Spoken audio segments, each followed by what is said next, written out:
আসসালামু আলাইকুম বন্ধুরা, কীভাবে আপনারা হাইভেস্টারে মিমি গেমটা খেলবেন সেটা আমি আপনাদের দেখাই দিচ্ছি।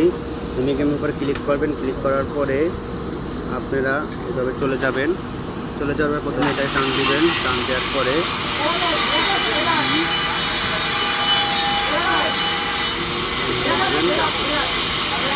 টান দিবেন। হ্যাঁ,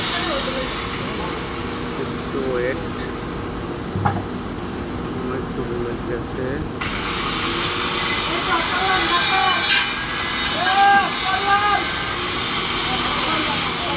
এভাবে টান দিবেন। আমি 30 সেকেন্ডের ভিতরে কাজটা কমপ্লিট করে ফেলাইলাম। সবাই এইভাবে কাজটা করে নেবেন। আর এই ধরনের ভিডিও ভালো লাগলে আমার চ্যানেলটা সাবস্ক্রাইব করে সাথে থাকবেন। চ্যানেলের ডিসক্রিপশন বক্সে টেলিগ্রাম চ্যানেল লিঙ্ক দেওয়া থাকবে, আপনারা এখান দেবেন, নিত্য নতুন আপডেট পেয়ে যাবেন। আসসালামু আলাইকুম, সবাই ভালো থাকবেন। Bye bye, tata.